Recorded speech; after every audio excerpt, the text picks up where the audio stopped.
Folks, you will be shocked by what they have in store for us. And I don't use that word lightly. I've spent weeks piecing this together, connecting the timelines, reading the legislation that nobody reads, tracking the deadlines that nobody's talking about, and what I found made me sit back in my chair and stare at the wall for a good 5 minutes.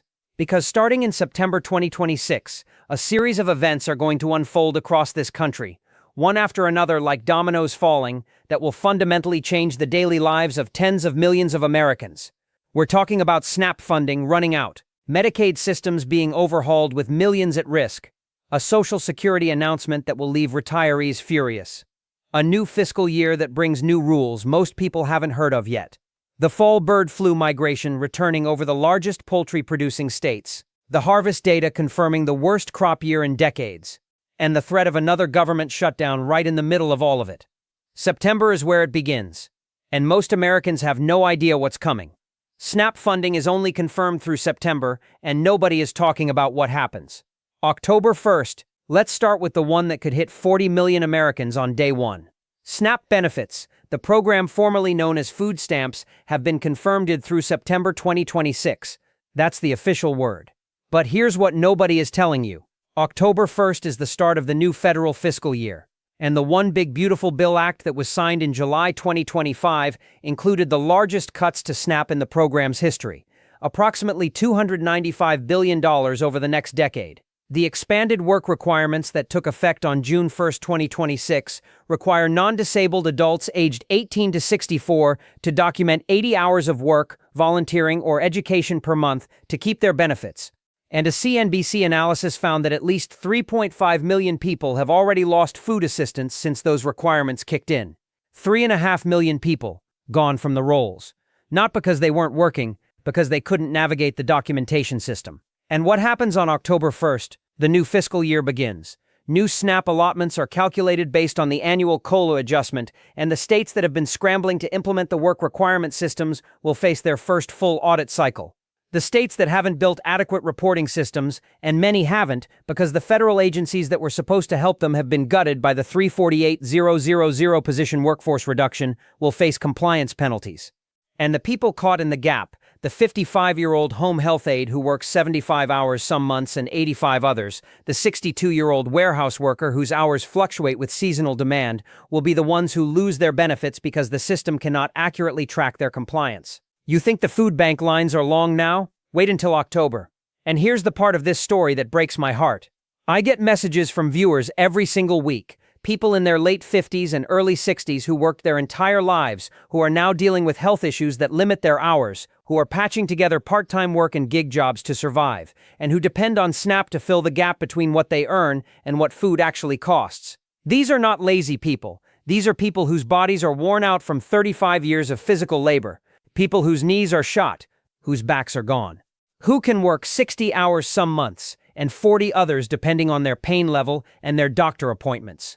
And the 80-hour documentation requirement does not care about your pain level. It does not account for the month you spent recovering from knee surgery. It does not recognize the 3 weeks you couldn't work because your car broke down and you couldn't afford the repair. It sees a number on a form, 80 or not 80, and if you're not 80, you're off the rolls. And once you're off, getting back on requires a new application, a new interview, new documentation, and a processing time of up to 30 days during which you receive nothing. That's a month with no food assistance during a period when ground beef is $7 a pound and eggs could be heading back to $5 a dozen. The system was designed for a strong economy where jobs are plentiful and hours are consistent. The economy heading into October is neither strong, plentiful, nor consistent. The Social Security COLA announcement is coming in October, and retires are going to be furious.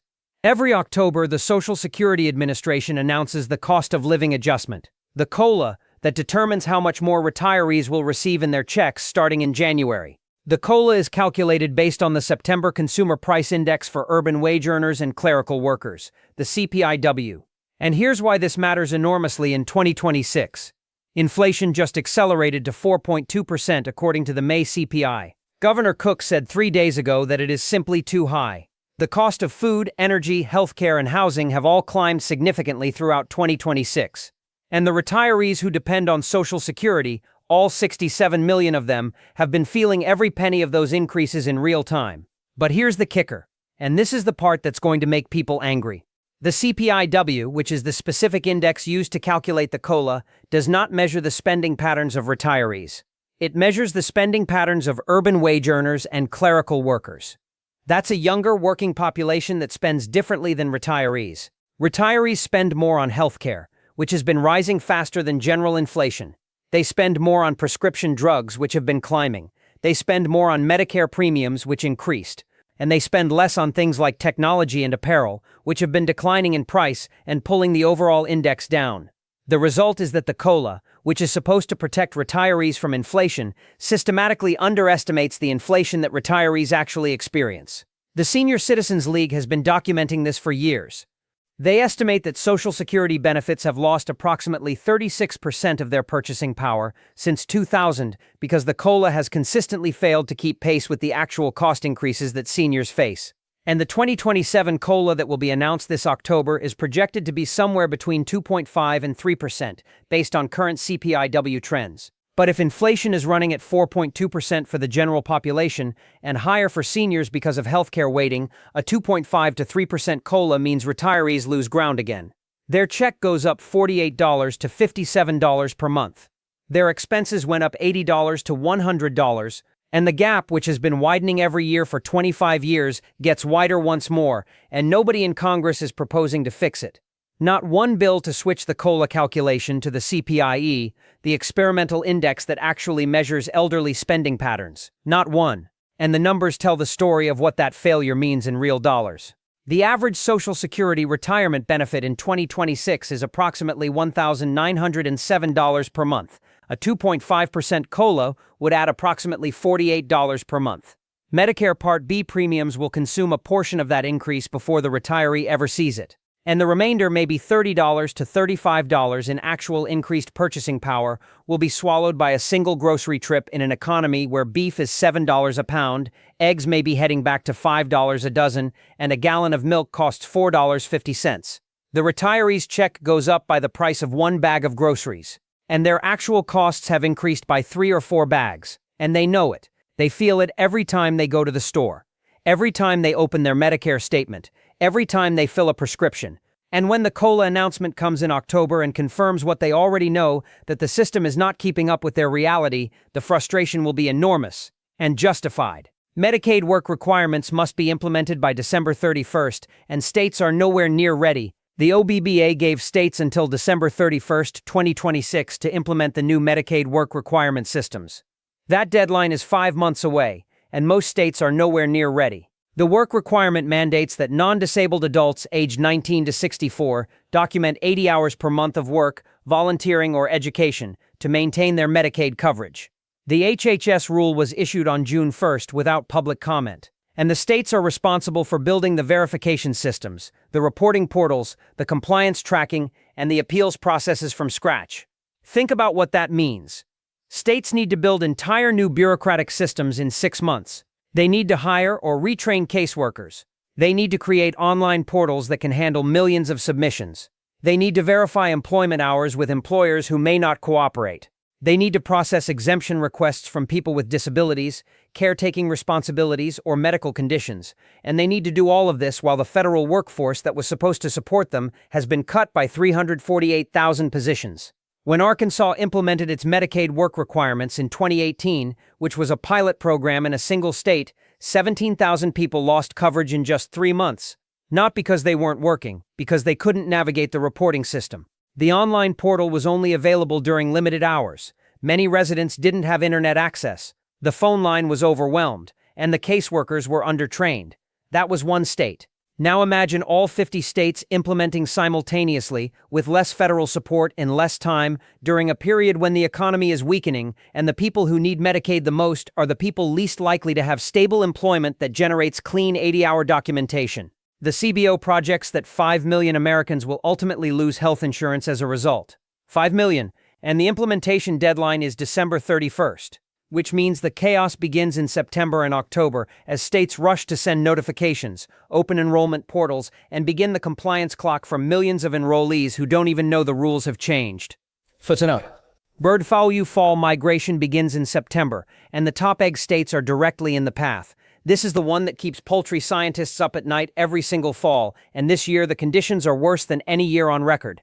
H5N1, highly pathogenic avian influenza, has already returned to 12 states as of late, June 2026. Utah lost 1.2 million laying hens in a single July outbreak. Kansas culled 414,000 birds. Indiana lost over 160,000 layers. Pennsylvania lost more than 7 million birds during the 2024 to 2025 wave. And the fall migration hasn't even started yet. The fall migration, when wild waterfowl begin moving south from their breeding grounds in Canada and Alaska, typically begins in September and peaks in October and November. The migratory flyways, the Pacific, Central, Mississippi, and Atlantic, pass directly over the densest concentrations of commercial poultry in the United States: Iowa, the #1 egg state; Indiana, #2, Ohio, #3, Pennsylvania, #4, and Minnesota, the #1 turkey state, which has already lost approximately 10 million birds to avian flu since the current outbreak cycle began. The virus does not require direct contact to spread. It can be transmitted through contaminated dust particles carried by wind from wild bird landing sites to commercial barns. It can be carried on the boots of workers who walk through contaminated areas. It can arrive on equipment, on feed trucks, on rodents that move between wild habitat and commercial facilities. And when a single commercial layer house with 500,000 to 2 million hens is confirmed positive, the entire flock is culled within 24 to 48 hours. The facility is decontaminated, and repopulation takes 4 to 5 months because replacement pullets need to reach laying age. During that gap, the eggs that facility was producing simply cease to exist, and egg prices, which fell to $2.19 per dozen by May 2026, could spike back to $5 to $6 by November if the fall wave hits even half as hard as the 2024 to 2025 wave. And while you're watching the egg prices climb, remember that eggs are not just breakfast. They're in baked goods, pasta, mayonnaise, ice cream, vaccines, and dozens of processed foods. A severe egg supply disruption cascades through the entire food manufacturing chain. Another government shutdown threat looms at the end of September. The federal fiscal year ends on September 30th. And every year, Congress must pass either a full-year spending bill or a continuing resolution to fund the government starting October 1st. And every year, it becomes a political standoff. In 2025, the government shut down for 43 days. SNAP payments were halted. Federal workers were furloughed. BLS couldn't release economic data. The Social Security COLA announcement was delayed. And food banks across the country scrambled to fill the gap for families who suddenly had no benefits.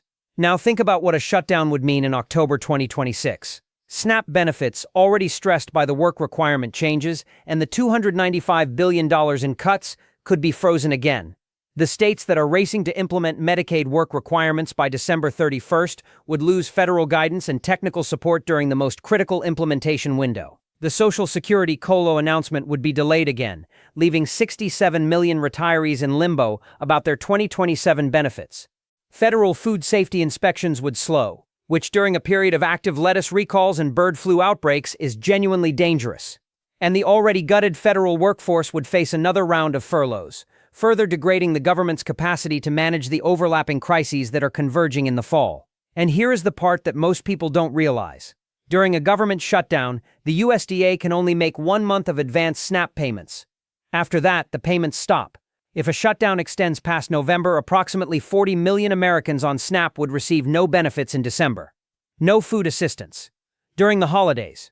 During winter. During a period when food prices are elevated, when the wheat shortage is hitting grocery shelves, when beef is at a 75-year low, and when the egg supply may be contracting from the fall bird flu wave, the political dynamics that make a shutdown possible, the same partisan gridlock that produced the 2025 shutdown, have not changed, and the fiscal year transition in September is the pressure point where all of these risks converge. And let me remind you what the 2025 shutdown actually looked like on the ground, because the news covers it as a political story and forgets that real people suffered real consequences. During the 43-day shutdown in 2025, approximately 800,000 federal workers were either furloughed or forced to work without pay. USDA halted SNAP payments, and when they finally resumed, some states had to issue 2 months of benefits simultaneously, which created a budgeting nightmare for recipients who spent the double payment and then had no benefits for the following month.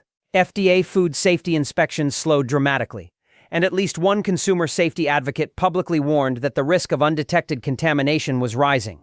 IRS processing stopped, delaying tax refunds that millions of Americans depend on to pay off holiday debt, catch up on bills, and cover unexpected expenses. Veterans Affairs faced delays in processing disability claims and benefit payments, and small businesses that depend on federal contracts, SBA loans, and government services were left in limbo for 6 weeks. And the economic damage extended beyond the shutdown itself. The uncertainty caused by the threat of a shutdown, even before it happens, slows consumer spending, delays business investment decisions, and increases borrowing costs because credit markets perceive the political dysfunction as a risk factor. Moody's cited political governance dysfunction as a key reason for downgrading the U.S. credit rating in May 2025. And another shutdown in October 2026, during a period when the economy is already fragile, when consumer reserves are already depleted, and when multiple federal programs are in the middle of major transitions, would not produce a 2025-level disruption. It would produce something worse, because the baseline is weaker, the reserves are lower, and the systems that are supposed to catch people when they fall have already been cut. Harvest data will confirm the worst crop year in decades, and the food price impact arrives in fall. The USDA will release its September and October crop production reports, and they are going to be devastating. We already know the wheat harvest is the smallest since 1972. Kansas, Nebraska, Colorado, Oklahoma, and Texas have all reported historic shortfalls. But the September report will also include updated yield estimates for corn and soybeans during the critical August pollination and pod fill period.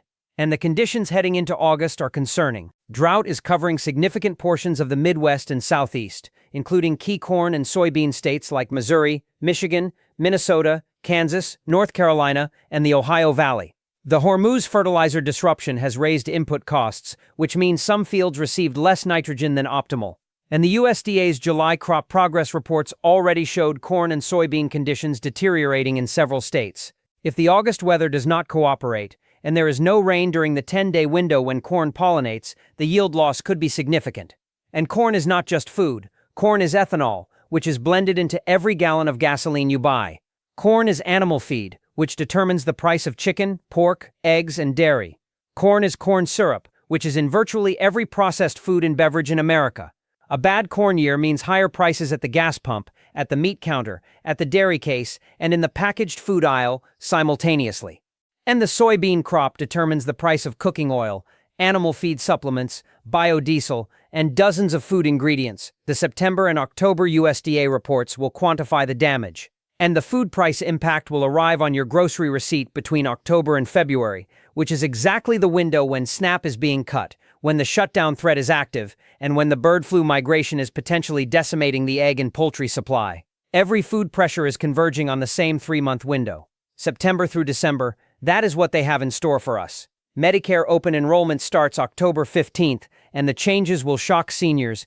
Every year from October 15th through December 7th, Medicare beneficiaries can change their plans, switch from original Medicare to Medicare Advantage, or vice versa, change prescription drug plans, and review their coverage options for the coming year.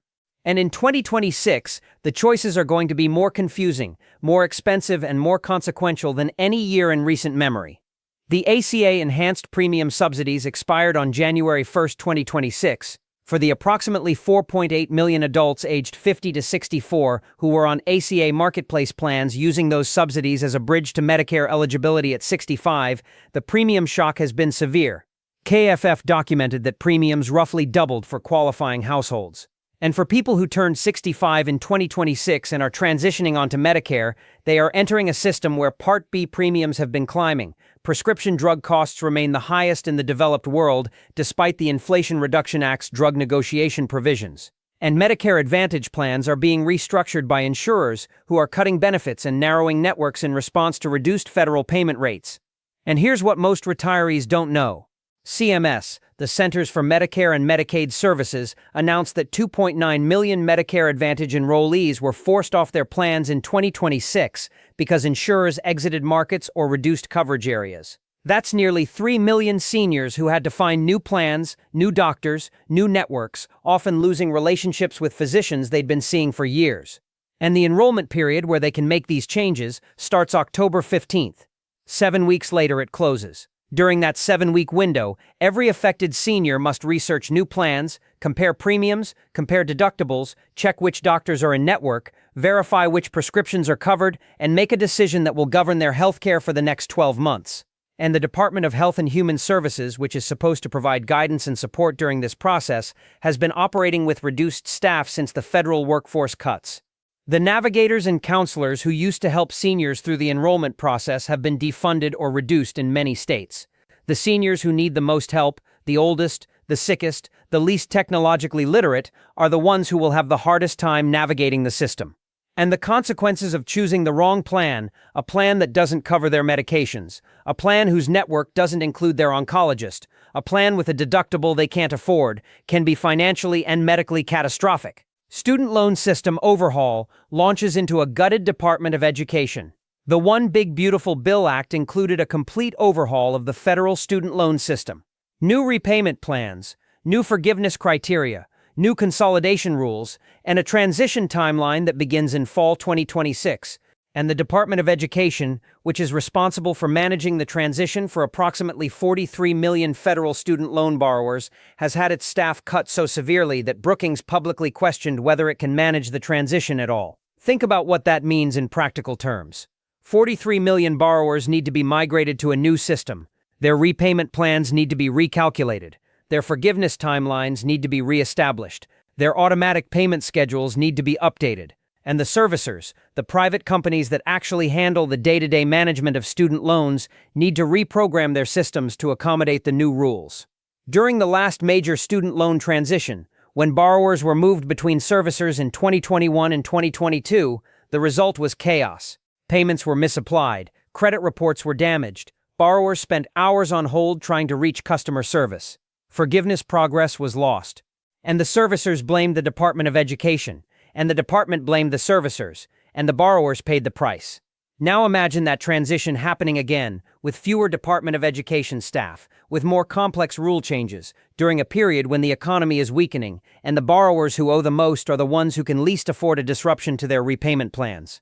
The 40% of borrowers who missed their first payment after the 2025 restart of collections are the most vulnerable. They're already behind. A system transition that misapplies their payments, miscalculates their balances, or resets their forgiveness clocks could push them into default. And default on federal student loans triggers wage garnishment, tax refund seizure, and credit score destruction, all of which compound the financial stress that is already at crisis levels for millions of Americans.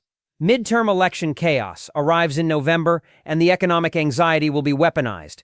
The November 2026 midterm elections will take place in the middle of the worst economic anxiety the country has experienced since 2008. Consumer sentiment is at a 75-year low.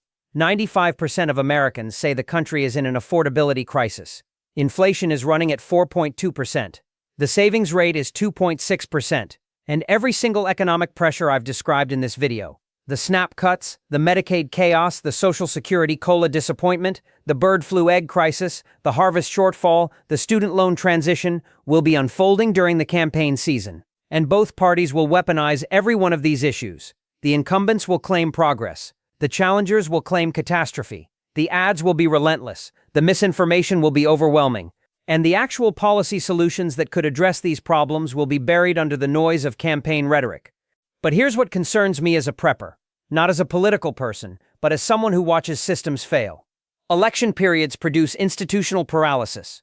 Nobody in Congress makes hard decisions during campaign season because every vote is a campaign ad for the opponent. The spending bills that need to pass to prevent a shutdown get delayed because nobody wants to be seen compromising. The regulatory guidance that states need to implement Medicaid and SNAP changes gets stalled because political appointees are focused on the election, not on implementation. And the Fed, which is supposed to be independent, faces enormous political pressure not to raise rates during an election season, even if the inflation data demands it. The election doesn't cause the crises, but it prevents the system from responding to them. And a system that cannot respond to multiple simultaneous crises during the exact window when they converge is a system that is going to produce significant human suffering. Not because anyone intended it, because nobody stopped it. The insurance crisis, nobody is watching, could make millions of homes uninsurable by year end. And here's the one that almost nobody has on their radar, but that could be the sleeper crisis of fall 2026. Homeowners insurance. The property insurance market in the United States is in the early stages of a structural collapse. State Farm, the largest home insurer in America, has been dropping policies and refusing new customers in California, Florida, Louisiana, and other high-risk states. All-state farmers and Nationwide have all pulled back from certain markets. And the reinsurance companies, the companies that insure the insurance companies, have been raising rates dramatically because the frequency and severity of climate-related losses, hurricanes, wildfires, hailstorms, floods, have exceeded their models. In Florida, average home insurance premiums have jumped over 100% in 3 years. In Louisiana, the insurance market nearly collapsed after hurricanes Laura, Delta, and Ida, with multiple carriers going insolvent. In California, more than 100,000 policies were non-renewed in fire-prone areas, and the state-run insurers of last resort, like California's Fair Plan and Florida's Citizens Property Insurance, are absorbing the overflow, but they charge higher premiums and provide less coverage. Now layer the hurricane season on top of this. August through November is peak hurricane season. A single major hurricane making landfall in a state where the insurance market is already fragile could trigger a cascade of insurer insolvencies, non-renewals, and coverage gaps that leave hundreds of thousands of homeowners effectively uninsured. And an uninsured homeowner who loses their home to a hurricane does not receive an insurance payout. They receive debt. They still owe the mortgage on a house that no longer exists, and the bank still expects the payment. That is the scenario that plays out when an insurance crisis and a hurricane season converge, and both are converging right now, heading into September, while nobody is watching. And here's the part that connects the insurance crisis to everything else on this list. If you lose your homeowner's insurance, your mortgage lender will force-place a policy on you. Force-placed insurance is purchased by the lender, not by you, but billed to you. And it typically costs 2 to 5 times what a normal homeowner's policy costs, provides less coverage, and protects the lender's interest, not yours. A homeowner paying $2,400 per year for insurance could suddenly face a force-placed premium of $8,000 to $12,000. That cost is added to their mortgage payment, and if they can't pay the increased mortgage, they face foreclosure. Which brings us full circle to the economic data. Consumer savings at 2.6%. Credit cards maxed. BNPL financing groceries. No buffer for unexpected costs. And a force-placed insurance premium that could add $500 to $800 per month to a household's expenses overnight. That's not an insurance problem. That's a housing crisis trigger hiding inside an insurance problem, hiding inside a climate problem, hiding inside a reinsurance market that most Americans have never heard of. The systems are connected, and the connections are where the danger lives. Because the fall of one domino, one hurricane, one insurer exit, one force placement can topple a sequence that ends with a family losing their home. Not because of the hurricane, because of the insurance gap that nobody told them about until the premium arrived in the mail. Folks, I need you to understand something. Everything I just walked you through, every single item, has a date attached to it. These are not vague predictions about someday. These are events with calendars. October 1st, new fiscal year, SNAP transition, potential shutdown, October 15th, Medicare open enrollment. October, Social Security COLA announcement. September through November, bird flu fall migration. September and October, USDA harvest reports. December 31st, Medicaid implementation deadline. Fall 2026, student loan system transition. November, midterm elections. August through November, peak hurricane season against a collapsing insurance market. Every one of these is converging on the same 90-day window between September and December 2026, and the American consumer, the American retiree, the American family that depends on SNAP or Medicaid or Social Security, is entering that window with a 2.6% savings rate, maxed-out credit cards, grocery bills financed on installment plans, and a government that is simultaneously cutting the safety net and cutting the staff responsible for managing the cuts. That is what they have in store for us. Not in some theoretical future. Starting in September, get your finances in order. Stock your pantry. Review your insurance. Check your Medicare plan. Verify your SNAP status. Confirm your student loan servicer. And talk to your neighbors, because the people who make it through what's coming will be the people who saw it coming and prepared together. Thank you for watching. Stay alert, stay prepared, and share this video with every American who needs to hear it. Because September is closer than you think.